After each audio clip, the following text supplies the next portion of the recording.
The autumn wind cuts through the ruins of Stalingrad like a blade. October 1942, the Eastern Front, where men become ghosts and ghosts become legends.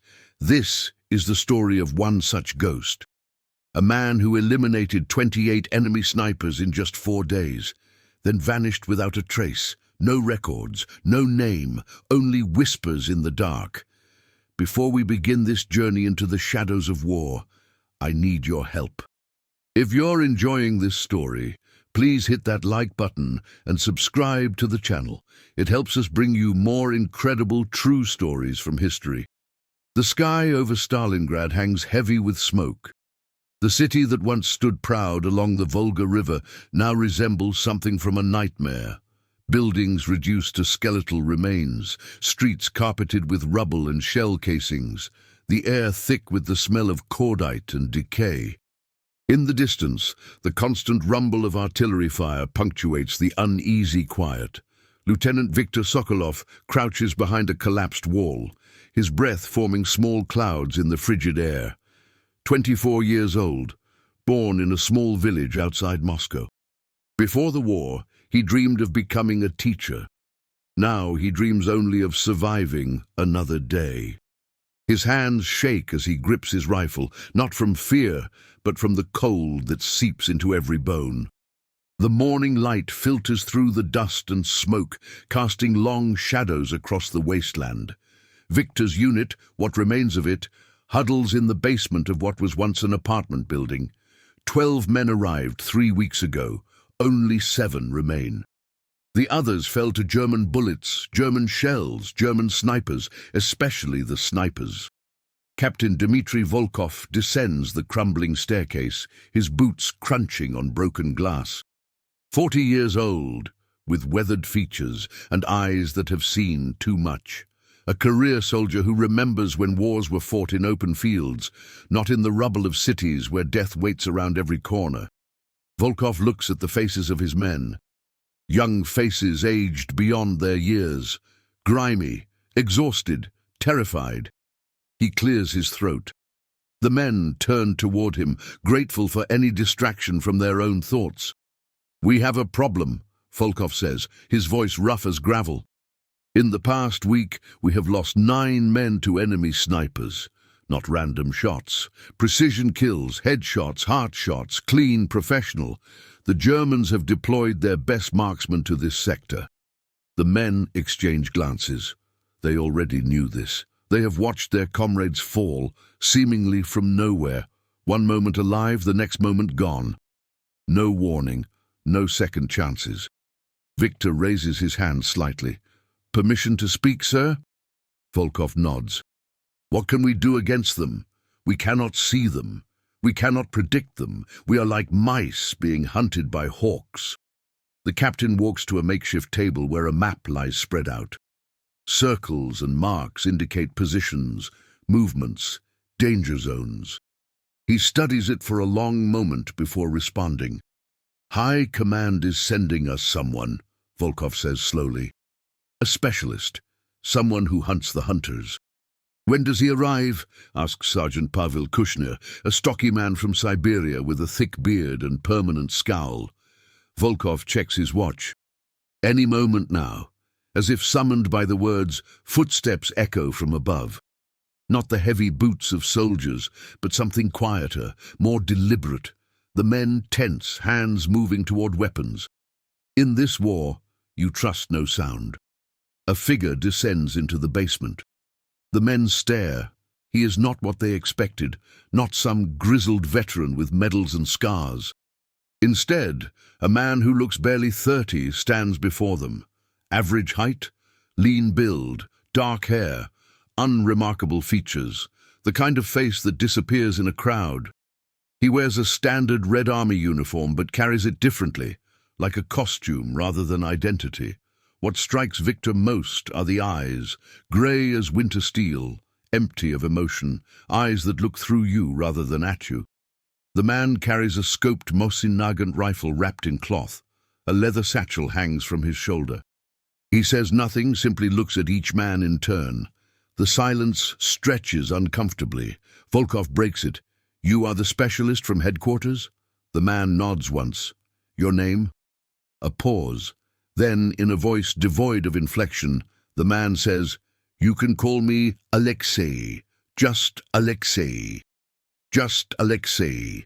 Volkov studies him. Something about this man unsettles him, though he cannot articulate why. Perhaps the complete absence of fear. Or perhaps the way Alexei stands perfectly still, like a predator conserving energy before the hunt. Do you have papers? Orders? The captain asks. Alexei reaches into his satchel and produces a folded document. Volkov examines it. Official stamps, signatures from people who matter. Everything appears in order, yet something feels wrong. The paper is too clean for wartime, the signatures too perfect.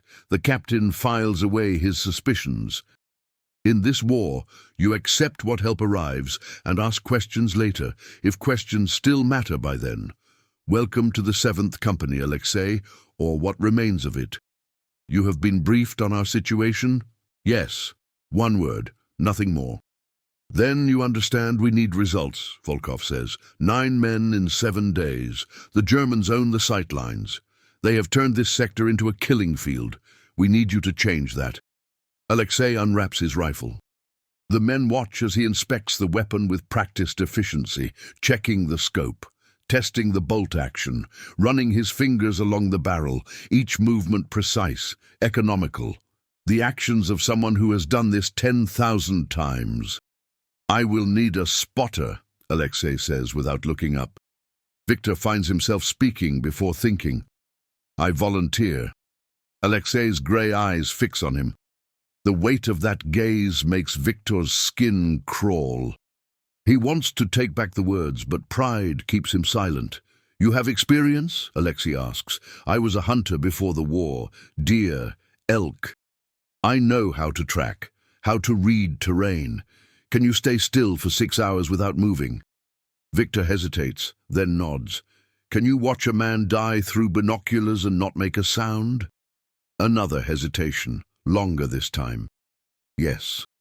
Alexei considers him for what feels like an eternity. Finally he nods. We leave in 1 hour. Bring water. Bread. Nothing else. Wear dark clothes. Remove anything that reflects light, watches, buttons, anything. The hour passes in tense silence. Victor prepares his equipment with trembling hands. Other soldiers offer quiet words of encouragement or warning. Pavel grips his shoulder firmly, looking him straight in the eye. Come back, he says simply. When the time comes, Victor follows Alexei up the stairs and into the grey morning. The city stretches before them. A landscape of destruction painted in shades of brown and black. Smoke rises from 100 fires. In the distance, the crack of rifle fire echoes off ruined walls. Alexei moves through the rubble like a shadow. Not rushing, not hesitating, simply flowing from one piece of cover to the next with a fluidity that seems impossible in such broken terrain. Victor struggles to keep pace, his boots crunching on debris despite his best efforts at stealth.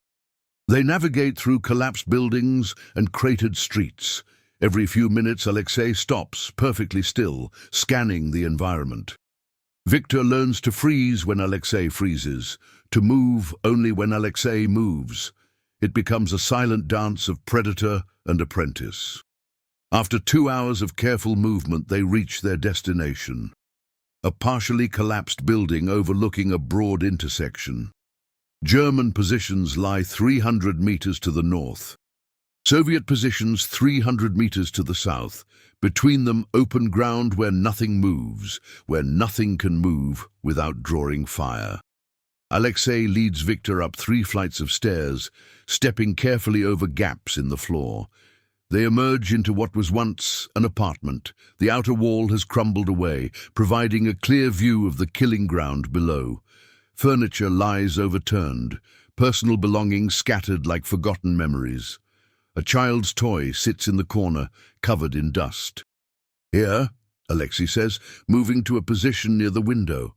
He arranges rubble to create a hide, a small space concealed from outside observation. Victor helps, Learning by watching, they settle into position. Alexei sets up his rifle, adjusting the scope with minute precision. Victor produces binoculars and scans the German-held territory. Minutes pass. Then an hour. Nothing moves. "What are we looking for?" Victor whispers. "Patience," Alexei replies. "That is what we look for first." Another hour crawls by. Victor's legs cramp, his back aches. The cold seeps deeper. He shifts slightly, earning a sharp glance from Alexei. Victor freezes and does not move again. The sun climbs higher, providing slightly better visibility. Still nothing. Victor begins to wonder if this is the entire mission, sitting, waiting, testing endurance. Then Alexei speaks, his voice barely audible. "Northwest. Second-floor window, 7 windows from the right. Do you see the curtain?"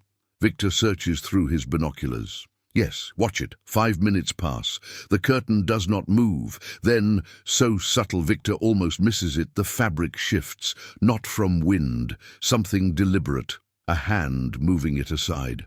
"German sniper," Alexei says. "He has been there for at least an hour, waiting for a Soviet soldier to cross the intersection. How did you know?" "The window is dark, too dark. He has covered the room behind him to eliminate backlight. Professional technique." As Victor watches, he sees it now. The unnatural darkness, the strategic position, the perfect sightline to the intersection. "Can you hit him from here?" Victor asks. "Yes, but I will not." Victor looks at him in confusion. Alexei continues to watch through his scope. "If I kill him now, the others will know we have a counter-sniper in the area. They will change positions. Become more careful. Instead, we will wait. We will learn their patterns. Then we will act." So we just watch. We just watch. They maintain position for 6 more hours. Victor's legs go numb. His throat becomes dry. He dare not reach for his canteen. The German sniper never shows himself again, but Alexei marks the location on a mental map Victor cannot see. As dusk approaches, Alexei finally moves. Slowly, carefully. They retreat from the position and make their way back through the ruins. By the time they reach the basement, full night has fallen. Captain Volkov looks up expectantly. "Well, I have identified 3 German sniper positions," Alexei reports. "I will eliminate them tomorrow." "3?" Volkov asks. "You only have 1 location." "I have 3 locations." Victor spotted one. "I spotted 2 others he did not notice." Victor feels embarrassment color his cheeks. He had been so focused on the obvious position, he missed the others. The next morning, they leave before dawn. Alexei chooses a different route this time, approaching from the east instead of the south. They move through the dark streets, navigating by feel and memory. Victor stumbles once, catching himself on a wall. Alexei does not even seem to notice the obstacles. They take position in the upper floor of a factory building. Metal beams and machinery provide natural concealment. Through gaps in the collapsed roof, the gradually lightening sky reveals the city in shades of grey. Alexei sets up his rifle in a position that provides line of sight to all 3 German locations. Victor understands now. Yesterday was reconnaissance. Today is execution. The sun rises slowly over Stalingrad. Victor watches through his binoculars, his breath shallow. His heart pounds loud enough he fears it will give away their position. Alexei remains perfectly still. Minutes become hours. Victor's muscles scream for movement, but he holds himself rigid, remembering Alexei's words about staying still for 6 hours. At 9:37 by Victor's watch, something moves in the first position. The window Alexei marked yesterday. A figure shifts behind the glass, barely visible. Alexei's finger moves to the trigger. Victor holds his breath. The rifle cracks once, the sound echoing across the ruins.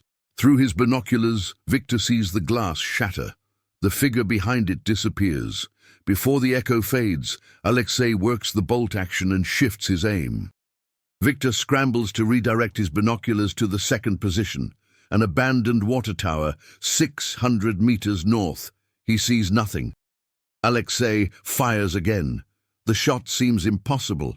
Victor cannot even see the target, but Alexei's body language conveys certainty. He works the bolt again, shifting to the third position. This time Victor spots it. A flicker of movement on a rooftop. A German sniper relocating, having heard the shots.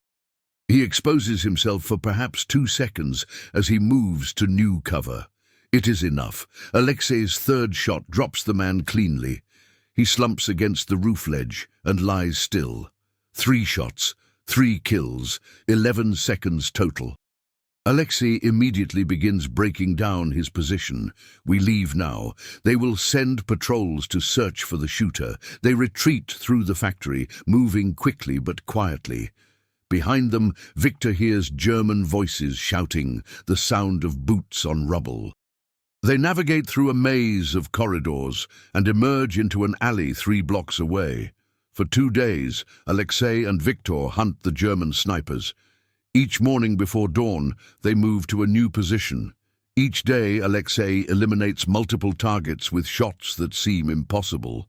600 meters, 700 meters, once an 800-meter shot in strong crosswind that Victor would have sworn could not be made. The Germans begin to panic. Their snipers, their elite marksmen, are dying. They cannot locate the Soviet counter-sniper. They cannot predict him. He appears from nowhere, strikes with precision, and vanishes like smoke. On the 3rd day, Alexei takes out 7 enemy snipers. Victor watches each kill through his binoculars, simultaneously awed and horrified by the efficiency. These are not random soldiers, but trained specialists, men who themselves had killed dozens of Soviet troops, yet against Alexei they are helpless. That night, back in the basement, Captain Volkov cannot hide his amazement. 21 confirmed kills in 3 days. The Germans are withdrawing their snipers from this sector. You have changed everything. Alexei shows no emotion. He simply nods and cleans his rifle. Victor finds himself studying this strange, silent man. "Where did you learn to shoot like that?" he asks quietly. Alexei does not answer immediately. When he finally speaks, his voice remains flat, empty. "I have always known." Victor wants to press further, but something in those grey eyes warns him away from the subject. That evening, as the men gather around a small fire for warmth, Sergeant Pavel approaches Victor. He carries 2 tin cups of weak tea, steam rising into the cold air. Pavel sits beside Victor on a chunk of broken concrete, offering him one of the cups. "Your friend does not eat with us," Pavel observes, nodding toward the corner where Alexei sits alone in shadows, cleaning his rifle with methodical precision. "He is not my friend," Victor replies, wrapping his cold hands around the warm cup. "I barely know him." Pavel takes a long sip of his tea, studying Alexei across the dim space. "In my village, we had stories about men like him. Men who appear when death walks the land. They are not quite human," the old women said. "Not quite spirit. Something in between." "You believe in fairy tales?" Victor asks, trying to keep his voice light despite the chill that runs down his spine. "I believe in what I see." Pavel gestures with his cup toward Alexei. "That man killed 7 trained German snipers today." 7. "I have been a soldier for 6 years. I have seen many good shooters, great shooters even. But him? He does not shoot like a man. He shoots like the hand of God reaching down to pluck away life." Victor has no response to that. Because Pavel is right. There is something unnatural about Alexei's precision, about the way he moves, about the complete absence of fear or doubt or any human emotion. The other men feel it too. Victor notices how they avoid looking directly at Alexei, how conversations quiet when he passes, how they make the sign of the cross when they think no one is watching. Superstitious, perhaps. But in war, in this hell of Stalingrad, where the rules of civilization have broken down, Perhaps superstition is just another word for survival instinct. Private Andrei Volkov, the captain's younger brother, sits near the fire sharpening his bayonet. He is 19, blonde hair and blue eyes that still hold traces of innocence despite 3 months on the front. He looks up at Victor and Pavel, then speaks softly. My brother told me High Command has no record of sending anyone named Alexei. He checked. Twice. The papers are good, but the signatures do not match anyone in the chain of command. The stamps are perfect, but dated wrong. Small things. Things you would only notice if you were looking carefully. So, who is he? Victor asks. Andrei shrugs, returning to his bayonet. Maybe someone who should not exist. Maybe that is the point. Maybe High Command knows exactly who he is and prefers to keep it that way. Deniability. If he commits war crimes, if he does something that violates the Geneva Convention, they can claim ignorance. What war crimes? Pavel scoffs. He kills German snipers. That is his job. That is everyone's job. But the way he kills them, Andrei says quietly. Always perfect shots, always instantly fatal, never wounded, never captured, just dead. As if he is not fighting a war but conducting an execution, one after another, methodical, emotionless. That is not a soldier. That is something else. The conversation dies as Alexei stands and approaches the fire. The men tense. He looks at each of them with those grey eyes, then addresses Victor. Tomorrow will be different. The Germans know we are here now. They will send their best. We must be better than our best. Victor nods, though he does not fully understand what Alexei means. Alexei continues, his voice still flat, but somehow conveying urgency. You must be prepared to kill, not just to spot, not just to assist, to kill. Do you understand? Victor swallows hard. I understand. No!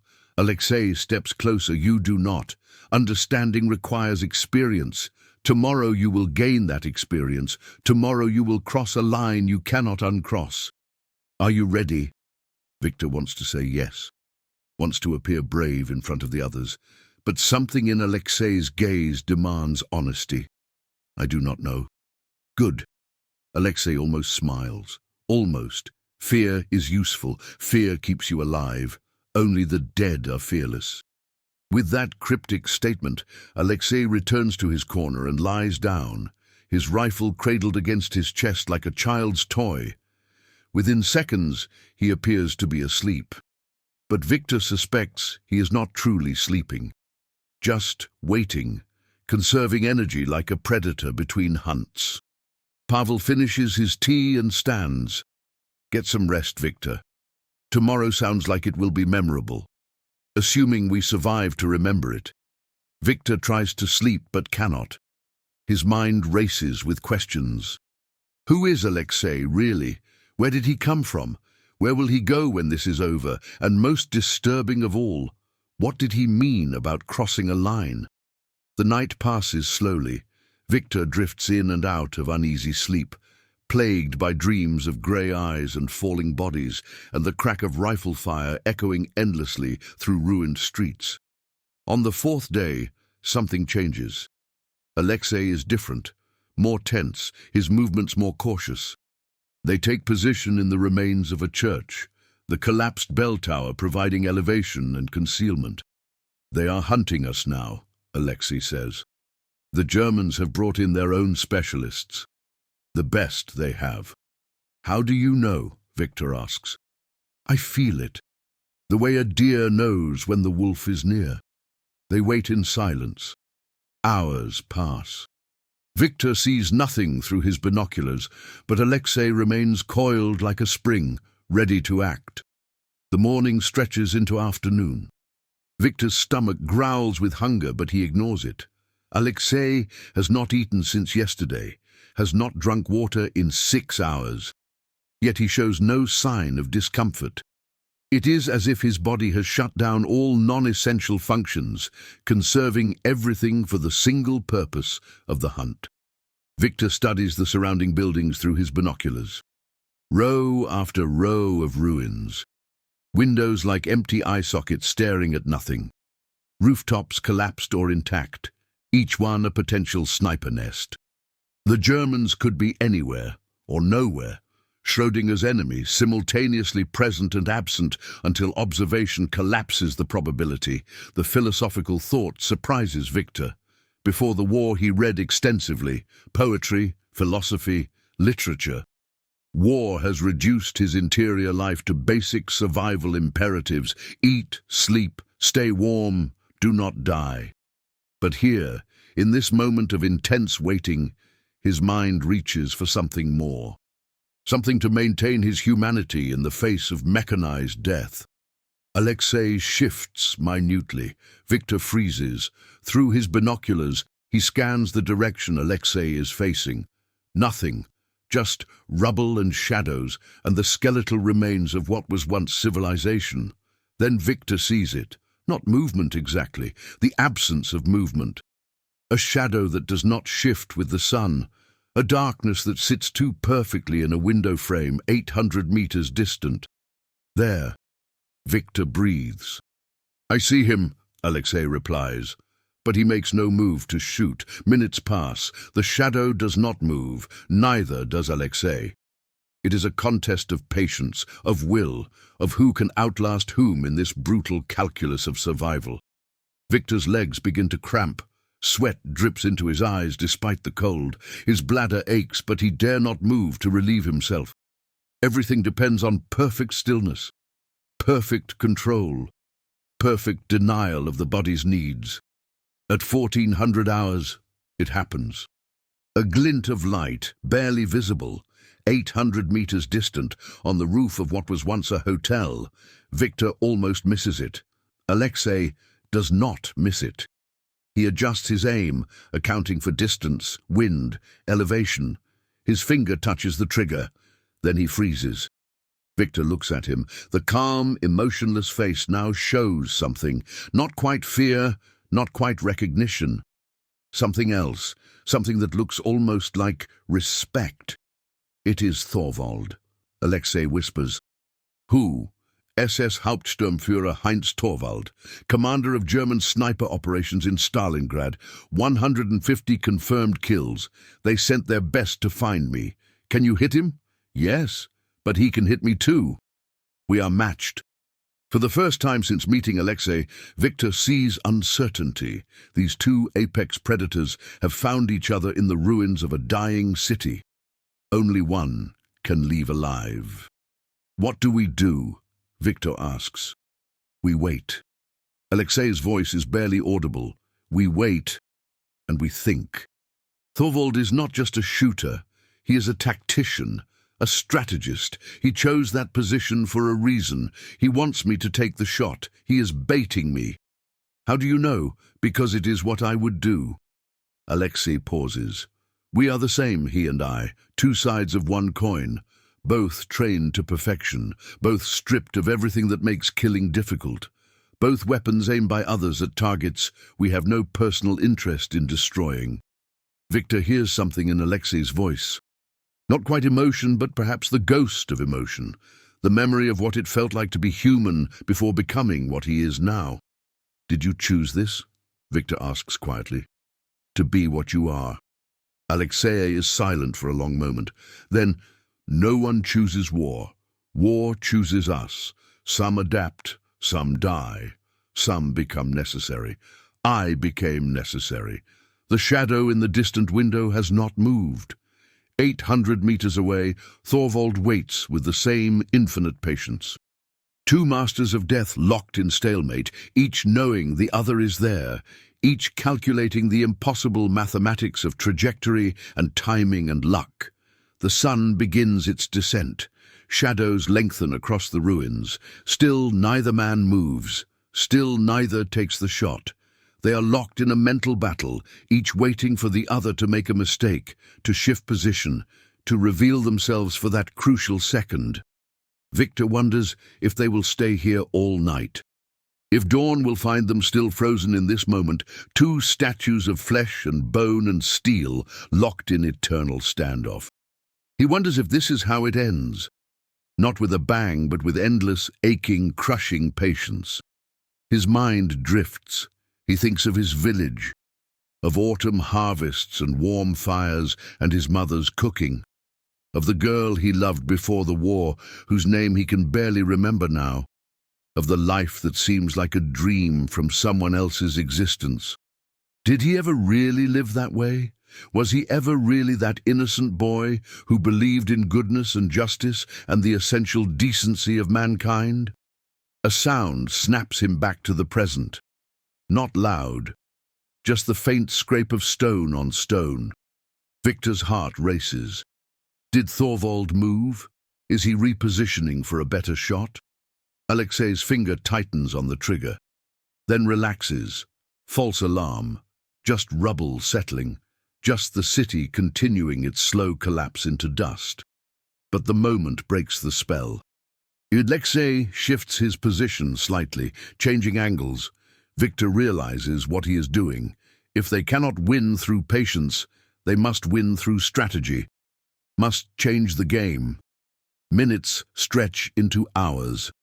Neither sniper moves, neither takes the shot. They are locked in a mental battle, each waiting for the other to make a mistake, to shift position, to reveal themselves for that crucial second. The sun begins to set. Shadows lengthen across the ruins.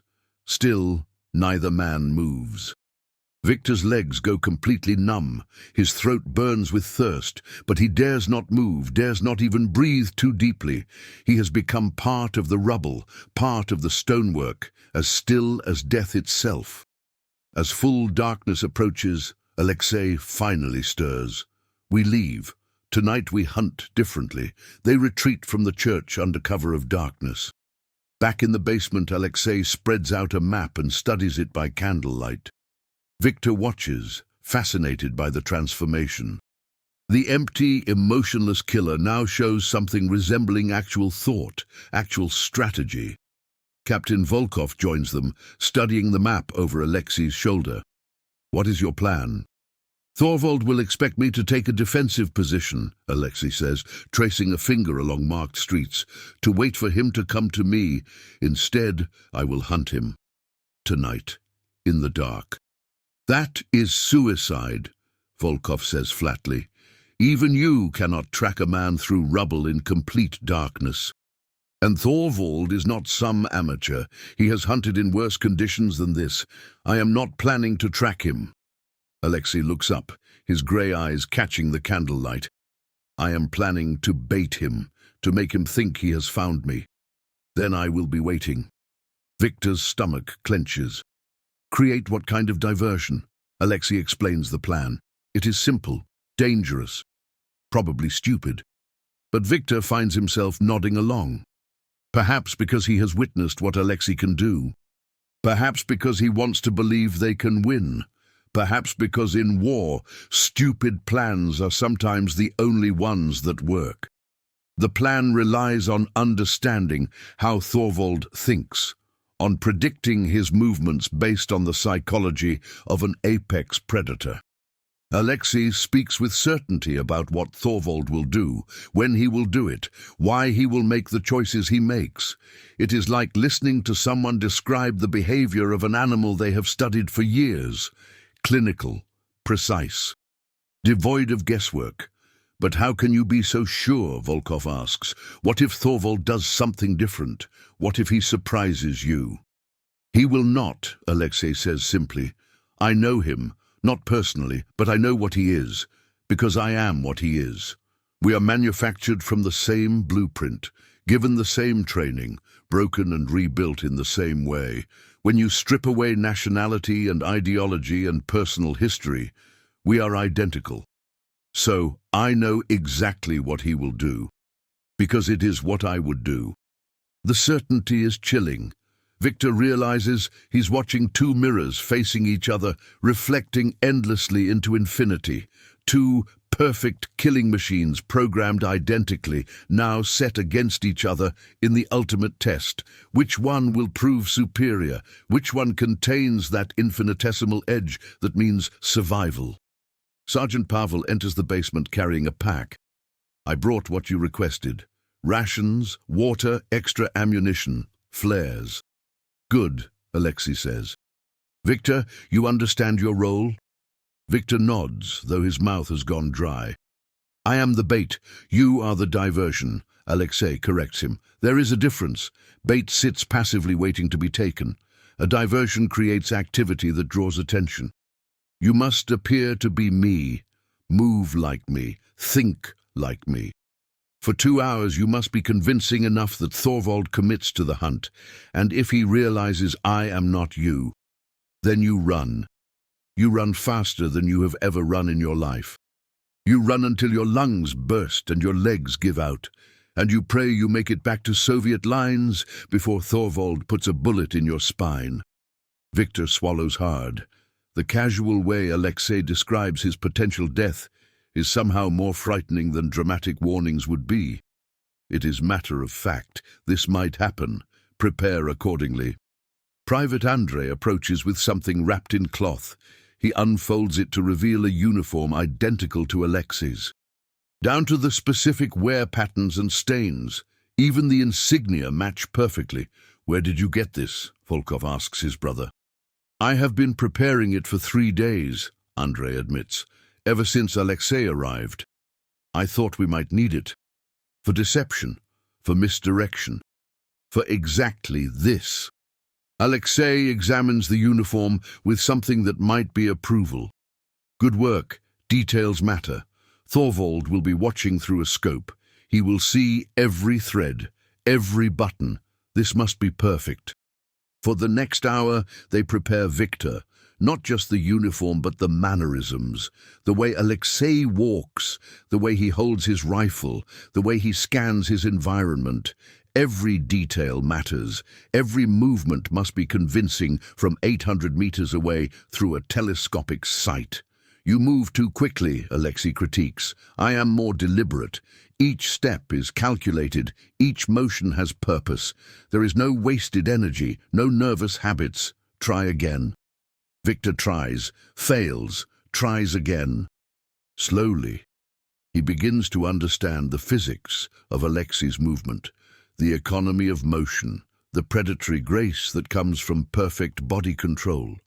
It is like learning a new language, or perhaps remembering a very old one, something primal buried beneath civilization's layers. Better, Alexei says finally, not perfect, but sufficient. Thorvald will be focused on the rifle, on the silhouette, on confirming his target. He will see what he expects to see, what he wants to see. That is his weakness. He is hunting me. Therefore, anyone who appears to be me must be me. The human mind is lazy. It takes shortcuts. We will exploit that. At midnight, Victor moves into position. The ruins of a tram depot on the eastern edge of the sector. He carries Alexei's spare rifle, wrapped in the same cloth. He wears the duplicate uniform. In darkness, in silhouette, he is indistinguishable from the real thing. He carries a burning coal in a metal cup, shielded from view. When he reaches the position, he sets up a sniper hide, identical to the ones they have used before. The coal goes behind the position, where it will create a faint, warming glow. Not visible from the front, but from the sides or rear, it will look like a sniper trying to stay warm. A mistake, a weakness, something Alexei would never do, but something a Soviet sniper pretending to be Alexei might do. Victor does not stay near the coal. Instead, he hides 20 meters away in complete darkness and waits. His heart pounds so loud he fears it will give away his position. Every sound makes him flinch. Every shadow seems to move with predatory intent. The night is cold and clear, stars visible overhead despite the smoke. Victor listens to the sound of his own heartbeat, wondering if Alexei's plan will work, wondering if Thorvald will even show up, wondering if he will survive the night. His mind races with scenarios. What if Thorvald sees through the deception immediately? What if he shoots first and investigates later? What if Alexei miscalculated? What if the perfect predator makes a mistake for the first time? Victor forces himself to breathe slowly, to calm his racing heart, to trust in the plan, trust in Alexei, trust in something larger than his own fear. An hour passes, then two. Victor's eyelids grow heavy despite the cold and fear. He forces them open, scanning the darkness for any movement. The coal behind the sniper hide continues to glow faintly. A beacon, a trap, a test of Thorvald's arrogance. Then he sees it, a shadow detaching from other shadows, moving with impossible silence toward the sniper hide, toward the coal's faint glow. Thorvald. The German sniper approaches like a ghost, his rifle held ready. Victor can barely see him even though he knows where to look. Thorvald moves without sound, without disturbance, without any of the small tells that mark human passage. This is not a man. This is death given form and purpose. Victor wants to shout a warning, but forces himself to remain silent. This is the plan. This is the bait. Let Thorvald commit. Let him believe he has won. Let him get close enough that escape becomes impossible. Thorvald reaches the hide. He sees the coal, sees the position, sees the rifle Victor left there as part of the deception. His head turns, scanning for the trap he knows must be present, because Thorvald is not stupid. He survived this long by being suspicious of everything, by trusting nothing, by assuming every advantage is actually a hidden disadvantage. But he also survived by being aggressive, by taking chances when they present themselves, by understanding that in war, hesitation kills as surely as bullets. Thorvald moves closer to inspect the rifle. Victor holds his breath. The German is 30 meters away. 25. 20. Close enough that Victor can see his face in the faint light. Hard features, cold eyes, the face of a man who has killed so many times that death has become ordinary. Expected, unremarkable. That is when Alexei shoots. The muzzle flash illuminates the ruins for a split second. Victor sees Alexei positioned on a rooftop 70 meters away, sees the rifle bucking against his shoulder, sees the perfect geometry of hunter and hunted collapsing into a single point of irrevocable consequence. But Thorvald is not dead. Even in falling, the German sniper returns fire. 2 shots, 3. Victor hears them impact near Alexei's position, hears the whine of ricochets, hears something else too, a grunt of pain, almost inaudible. But there, did Thorvald hit him? In his final moment, did the master German sniper wound his Soviet counterpart? Then silence. Complete and absolute. The night holds its breath. The city freezes. Even the distant artillery fire seems to pause, as if the universe itself waits to see the outcome of this duel between titans. Victor scrambles from his hiding place and runs toward Thorvald. The German lies on his back, blood spreading across his chest. His rifle has fallen from nerveless fingers. His eyes are open, already glazing over. But in those final moments, he whispers something in German. Victor speaks no German, but he understands the tone. Not fear, not regret. Something else. Recognition, respect. The acknowledgement of one master to another. Then the light fades from Thorvald's eyes, and he is gone. 150 confirmed kills. Perhaps the best sniper in the Wehrmacht. Dead in the rubble of Stalingrad at age 34. Victor searches the body quickly, papers identifying Thorvald, a photograph of a woman and 2 children, an Iron Cross medal, a letter half-written to someone named Greta. All the small human pieces that prove even perfect killers have lives beyond the hunt. Then Victor turns toward Alexei's position. He sees nothing, no movement, no sound. "Alexei?" he calls softly, then louder. "Alexei?" No response. Victor climbs to the rooftop where Alexei had positioned himself. His hands shake as he pulls himself over the ledge. The position is empty. No rifle, no equipment, no body. Just 3 spent shell casings lying on the stone and a small pool of blood. Not much. Perhaps a graze, perhaps a through-and-through wound, or perhaps something worse that Alexei will not survive without medical attention. Victor searches the surrounding area, calling Alexei's name. Other soldiers hear him and come running. Pavel, Andrei, Captain Volkov. They spread out, searching every shadow, every hiding place, every possible location where a wounded man might seek shelter. Nothing.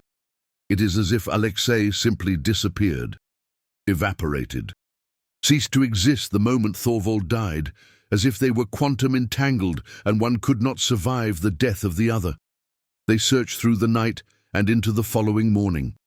The blood trail leads 30 meters from the rooftop and then vanishes. Not gradually, not fading away, just stops as if Alexei sprouted wings and flew, or dissolved into mist, or stepped through a doorway into another dimension. Victor examines the ground where the blood ends. No scuff marks suggesting he was picked up by someone else. No signs of bandaging or medical treatment. The blood simply stops, impossibly, inexplicably. Captain Volkov arrives with the dawn, his face grim. Anything? Victor shakes his head. He is gone. I cannot find him. I cannot find any trace of him beyond this point. Volkov studies the scene with experienced eyes. A man does not simply vanish. He is either taken or he chose to leave. Given what we know of Alexei, which seems more likely? Victor has no answer. Both seem equally impossible, equally plausible, equally mysterious. Victor returns to the basement at dawn. Captain Volkov and the others look at him expectantly. Their faces show hope mixed with dread. They want good news, but expect bad. Thorvald is dead, Victor reports, but Alexei is gone. I cannot find him. I cannot find any trace of him beyond a blood trail that stops in the middle of nowhere. It is as if he simply ceased to exist. The men exchange glances. Superstition and fear mix with relief. The German threat is eliminated. Their own ghost has vanished. They do not know whether to celebrate or mourn or simply accept the impossible as inevitable. Could he have been captured, Pavel asks. Could the Germans have taken him? Volkov shakes his head. We control that sector. Our patrols found nothing. And if the Germans captured him, they would announce it. Propaganda. The death or capture of such an effective Soviet sniper would be worth more than gold to their information ministry. Then where is he? Andrei asks, voicing the question they all share. No one has an answer. They search for 3 more days. They question every Soviet unit in the area. They investigate every building, every basement, every hole where a wounded man might hide. They find nothing, not a scrap of uniform, not a drop of additional blood. Not a single piece of evidence that Alexei ever existed beyond the bodies he left behind. Victor examines the papers Alexei provided to Captain Volkov. Upon closer inspection, he realizes the signatures are forgeries. Good forgeries, but forgeries nonetheless. The official stamps too perfect, the paper too clean, the entire documentation package designed to pass casual inspection, but not detailed scrutiny. The men gather in the basement one final time to discuss the mystery. Sergeant Pavel produces a bottle of vodka he has been saving. They pass it around, each man taking a small drink to warm their insides against the cold. Who was he, really? Victor wonders aloud, staring into the flames of their small fire. Captain Volkov has no answer. His face shows the exhaustion of a man who has seen too much and understands too little. Perhaps it does not matter. He came. He eliminated the threat. He left. The rest is just details. But Victor cannot accept that. Cannot let go of the need to understand. What kind of man can kill 28 trained snipers in 4 days? What kind of training creates such a perfect instrument of death? What kind of organization sends such a man with forged papers and no official record? Private Andrei speaks up. his young face thoughtful in the firelight. Maybe he was NKVD, or GRU, or something even more secret, something so classified that even High Command has no knowledge of it. Special operations, deniable assets.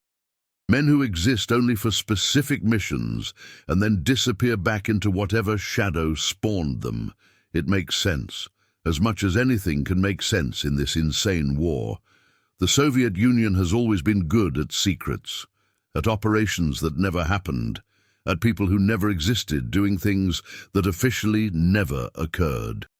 Pavel drains the last of the vodka and tosses the empty bottle into the fire. It shatters, the alcohol igniting briefly before burning out. He stares at the flames and speaks softly.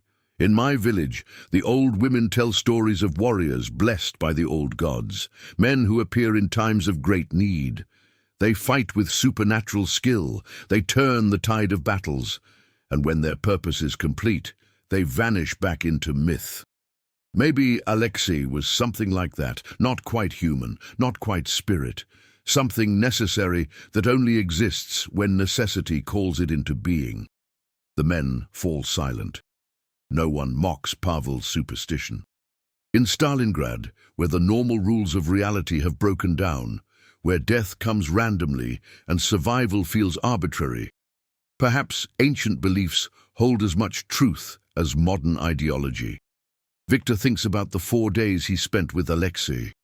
The complete lack of fear or doubt, the mechanical precision, the empty grey eyes that seem to look through the world rather than at it. Was that human? Could any amount of training create such perfect detachment, or was Pavel right? Was Alexei something else entirely? The days turn to weeks. The battle for Stalingrad continues. The Germans push, the Soviets hold, men die by the thousands. The city becomes a charnel house, a meat grinder consuming entire armies. But in their sector, in the area where Alexei hunted, the German snipers never return. Word has spread. The phantom Soviet counter-sniper has made that territory too dangerous, too costly. Better to focus efforts elsewhere, where the odds are more favorable. Victor survives. Against all probability, he makes it through the battle, through the winter, through the German surrender in February. He is promoted to sergeant, given a medal, commended for his bravery. The citation mentions his work spotting enemy snipers but does not mention Alexei. Official records show Victor working alone. No specialist from High Command, no mysterious man with grey eyes, just Lieutenant Viktor Sokolov doing his duty. Victor does not correct the record. What would he say? That he worked with a ghost? That he witnessed the impossible? That for 4 days he walked beside something that might not have been entirely human? They would think him mad, traumatized, suffering from what the doctors call battle fatigue. So he accepts his medal, thanks his commanders, says nothing about the truth. The real truth stays buried, hidden, secret, like Alexei himself.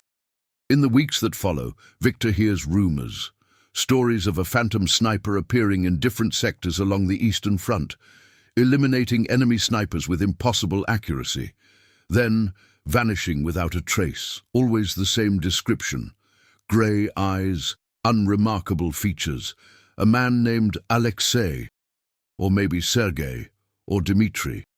The name changes, but the description does not.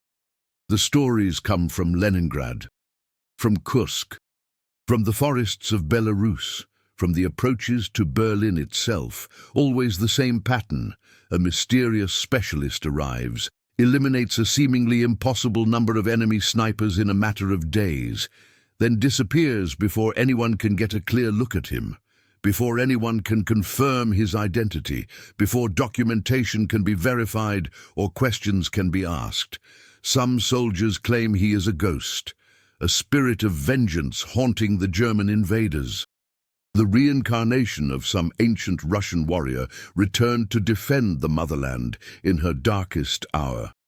Others say he is a deserter who moves between units, hiding in plain sight, taking temporary assignments under false names before vanishing again into the chaos of war. Still others believe he is something else entirely, something they cannot name, perhaps a secret NKVD program to create perfect soldiers. Men stripped of fear and conscience, trained to kill with mechanical efficiency, deployed where needed and then retrieved before they can be studied or understood. Living weapons kept in some hidden facility between missions, tools brought out when necessary and locked away again when their purpose is served. Victor does not know what to believe. He knows only what he saw. 28 German snipers eliminated in 4 days. 28 of the enemy's best marksmen removed from the battlefield with surgical precision. And then, nothing. As if Alexei had been a fever dream. A hallucination born of stress and exhaustion and the madness of Stalingrad. But the bodies were real, Thorvald's corpse real, the blood on the rooftop real, the 3 shell casings real, everything except the man himself. He alone existed in that uncertain space between fact and fiction, between history and legend, between possible and impossible. Years later, after the war ends and Victor returns to his village outside Moscow, he sometimes tells the story of the man with grey eyes who hunted the hunters, who moved through the ruins of Stalingrad like death itself, who changed the course of the battle in one sector for 4 days and then vanished into legend. People listen politely. Some believe. Most do not. They think it is just another war story, exaggerated with each retelling. Victor understands their skepticism. If he had not witnessed it himself, he would not believe it either. The human mind rebels against the impossible, seeks rational explanations, dismisses what cannot be easily categorized or understood, but Victor knows what he saw, knows what he experienced, knows that for 4 days in October 1942, he walked beside something that should not exist, something that challenged every assumption about what is possible, about what humans can become when necessity demands it, about what lies in the shadows between official history and forgotten truth. He becomes a teacher, as he always dreamed, stands before classrooms of children and teaches them mathematics and history and literature. He marries a kind woman named Katya, who lost her first husband at Kursk. They have 3 children, live a quiet life, plant a garden, read books, attend church on Sundays despite the government's disapproval, enjoy the simple pleasures earned through survival. But on cold autumn nights, when the wind cuts through the trees like a blade, Victor sometimes stands at his window and looks out at the darkness. And he wonders if somewhere out there, in some forgotten corner of the world, a man with grey eyes still hunts, still removes threats with impossible precision, still vanishes without a trace. He wonders if Alexei was ever truly human at all, or if he was something else. Something forged in the crucible of war. A perfect weapon with no name, no past, no future. Only the mission, only the hunt, only the kill. Victor never speaks of his suspicions aloud. Some questions are better left unanswered. Some mysteries are meant to remain unsolved. To speak them gives them power. To investigate them invites attention Victor does not want. Better to let sleeping ghosts lie. Better to accept the gift of ignorance, better to live with questions than die seeking answers. His wife notices his moods. The way he stares at nothing, the nightmares that wake him sweating in the dark, the times he flinches at unexpected sounds. She asks once about the war, only once. Victor's face closes like a door, and she does not ask again. Some wounds heal better when left alone. Some memories serve their bearers best when kept buried. The children grow. Victor teaches them to hunt in the forests surrounding the village, shows them how to track deer, how to read signs in the snow, how to move quietly through the woods. But he never teaches them to shoot at long range, never explains the mathematics of windage and elevation, never shares the knowledge Alexei taught him about patience and stillness, and the terrible focus required to take a human life from 800 meters away. That knowledge dies with him, or so he intends. Some lessons should not be passed down. Some skills should be allowed to fade into history. The world has seen enough perfect killers. Needs no more men like Alexei, needs no more ghosts hunting in the ruins of civilization. Victor lives out his days in peace. Against all odds, against all expectations, he survives into old age. Sees his children married, holds grandchildren, watches the Soviet Union change and evolve, sees new leaders replace old ones, witnesses the slow transformation of his country from wartime desperation to peacetime stability. But sometimes, reading the newspaper, he notices small articles buried in back pages, reports of mysterious deaths in distant places, enemy agents eliminated with single shots, dissidents silenced with precision, obstacles removed with surgical efficiency. No witnesses, no evidence, no suspects, just bodies and questions and the familiar signature of perfect marksmanship. He never shows these articles to anyone, never discusses them, never even acknowledges that he notices them. But he cuts them out. Files them away in a box hidden in the back of a closet, a collection of whispers, of shadows, of impossible coincidences that suggest Alexei or someone like him still operates, still hunts, still serves purposes Victor can only guess at. The box grows over decades, dozens of clippings, then hundreds, spanning continents and causes, serving different masters perhaps. Or maybe always the same master, the eternal master that is necessity itself, the force that creates tools like Alexei when ordinary solutions fail, the dark machinery that lurks beneath official history, the machinery that turns men into weapons and weapons into myths. In the basement archives of Soviet military records, there exists a file, thin, incomplete. It references a sniper specialist deployed to Stalingrad in October 1942. The file contains no name, no photograph, no personnel number, just a tally of confirmed kills, 28. And a final notation, subject unaccounted for, presumed killed in action. But Victor knows better. You cannot kill what was never truly alive. You cannot end what has no beginning. Some forces, once unleashed, simply continue, forever hunting, forever perfect in their terrible purpose. The file remains in the archives, gathering dust, forgotten by everyone except those few who know to look for it. Those few who understand that not all soldiers who fight for a cause are patriots or heroes. Some are simply instruments, tools forged for a single purpose and then discarded when that purpose is served, or perhaps not discarded, perhaps just repositioned, redeployed, sent to wherever the next war rages, the next battle that needs a ghost, a phantom, a man with grey eyes and a perfect shot. Victor lives out his days in peace. He becomes a teacher, as he always dreamed. He marries, has children. Grandchildren. He plants a garden, reads books, enjoys the simple pleasures of a life earned through survival. But sometimes, in the middle of a lesson about history or mathematics, he pauses. His students look at him curiously as he stares out the window at nothing. At something only he can see, the memory of 4 days in hell when he walked beside death itself. Then the moment passes. He returns to his lesson. His students forget the pause almost immediately. But Victor doesn't forget.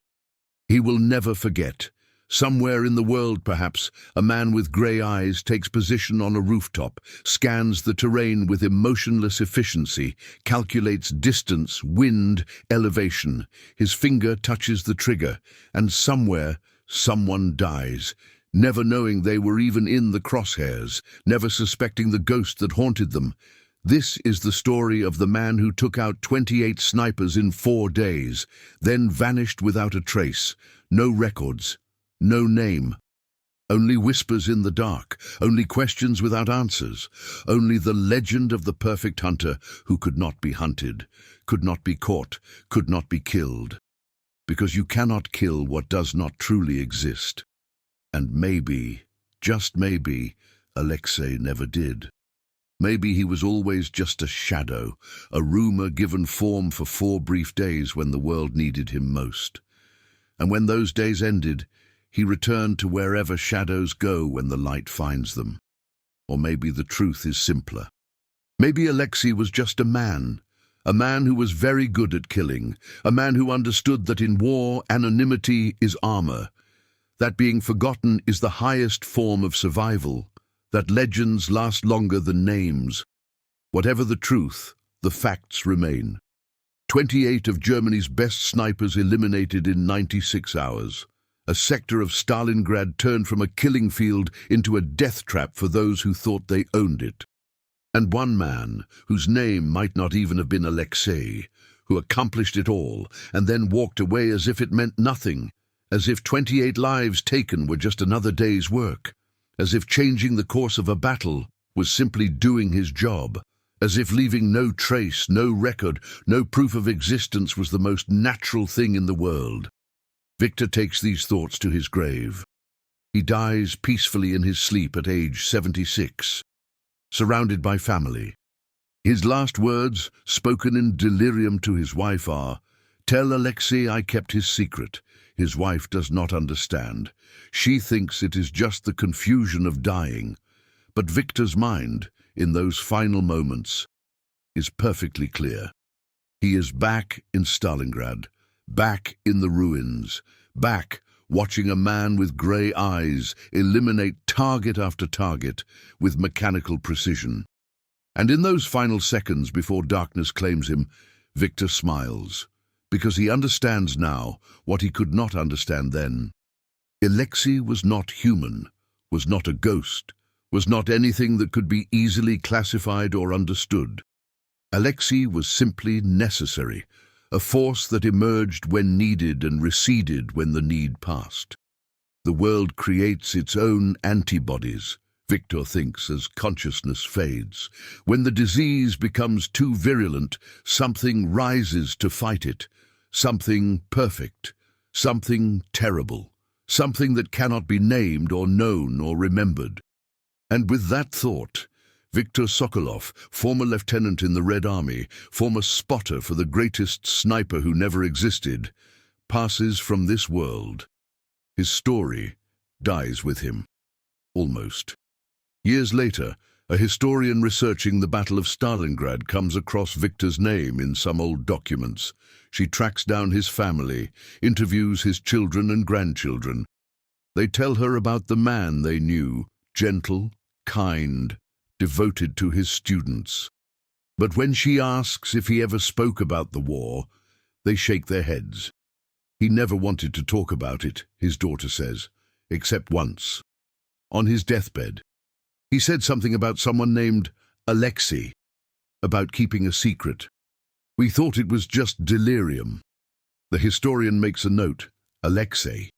She files it away. Later, going through military archives, she finds the thin file, the one about the unnamed sniper specialist. 28 confirmed kills. Subject unaccounted for. She tries to find more information, checks personnel records, interviews other veterans, searches through dozens of documents. She finds nothing. It is as if this person never existed outside of that one thin file and one dying man's last words. Eventually, she gives up. Some mysteries cannot be solved. Some stories have no ending. She publishes her book about the Battle of Stalingrad. It mentions the phantom sniper in one paragraph, a footnote in history, quickly forgotten. But sometimes, late at night, when she is working alone in her study, she thinks about that file, about those 28 confirmed kills, about a man so effective at being unmemorable that he left almost no trace of his existence. She wonders what kind of person could do that, what kind of training creates such a perfect instrument of war. She wonders if Alexei is still out there, somewhere, hunting, always hunting, never resting, never stopping. A shark that must keep moving or die. A force of nature that knows only one purpose, and in that wondering, in that question without answer, the legend continues, not in grand tales told around fires, not in books or movies or monuments, but in whispers, in shadows, in the space between what is known and what is feared, because that is where men like Alexei exist, if they exist at all. In that uncertain space where facts become legend, and legend becomes myth, and myth becomes something that haunts the edges of history. Something that cannot be pinned down or examined or understood, only felt, only sensed, only glimpsed from the corner of the eye before vanishing again into whatever darkness spawned it.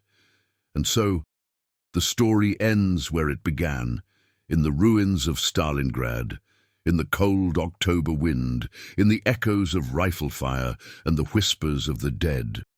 In the memory of 4 days when death itself walked the rubble and wore the face of an unremarkable man with grey eyes and a perfect shot.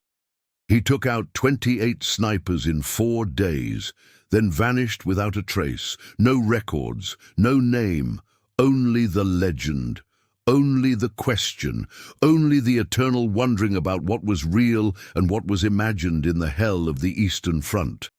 Some stories do not have endings. They simply stop, suspended forever in that moment of uncertainty, forever unresolved, forever mysterious. And perhaps that is fitting. Perhaps some things should remain unknown. Some forces should stay unnamed. Some legends should never be confirmed or denied, because in the confirmation lies the death of wonder, in the explanation lies the murder of mystery, and in the knowing lies the loss of everything that makes a story worth telling. So let Alexei remain what he always was, a ghost, a phantom, a shadow that killed 28 times and then returned to whatever realm spawned such perfect killers. Let him be the question that has no answer, the legend that needs no proof, the story that tells itself simply by existing in the spaces between recorded facts. That is his monument, that is his memorial, that is his legacy, not carved in stone or written in books, but whispered in the dark by those who know, or think they know, or fear they know. The truth that some men are not men at all. They are something else, something necessary, something terrible, something that appears when the world needs them and disappears when their purpose is served. And in that disappearing, in that vanishing act, they become immortal, not through fame or recognition, but through eternal absence, through the hole they leave in history, through the questions they generate simply by refusing to be answered. That is the story of Alexei, or whatever his name really was. The man who hunted hunters, the ghost who killed ghosts, the phantom of Stalingrad who changed everything for 4 days and then changed himself into nothing, into nowhere, into no one. He took out 28 snipers in 4 days, then vanished without a trace, and in that vanishing he achieved something remarkable, something few soldiers in any war ever achieve.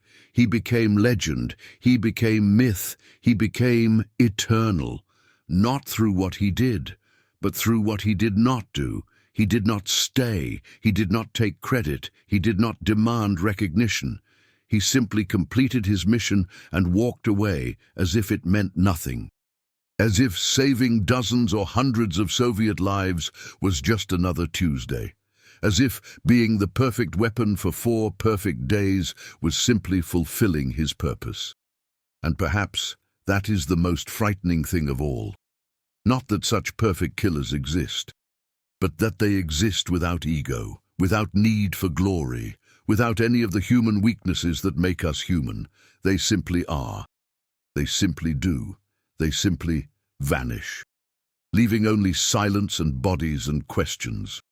The wind still blows through the ruins of what was once Stalingrad, now Volgograd, rebuilt, renewed, alive again.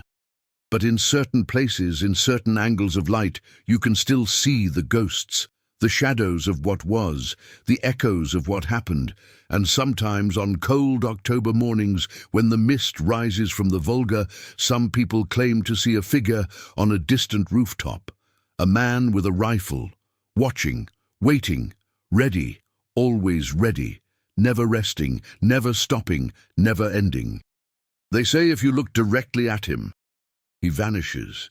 But if you look away, you can feel his gaze, cold as winter steel, empty of mercy, full of purpose, the perfect predator scanning for prey, the eternal hunter who can never be hunted. Is it real? Is it imagination? Is it the ghost of Alexei forever trapped in those 4 days when he was most alive, most purposeful, most perfectly himself? No one knows, no one can say. And perhaps that is exactly how it should be. Exactly how Alexei would want it, forever hunting, forever mysterious, forever vanished, forever there.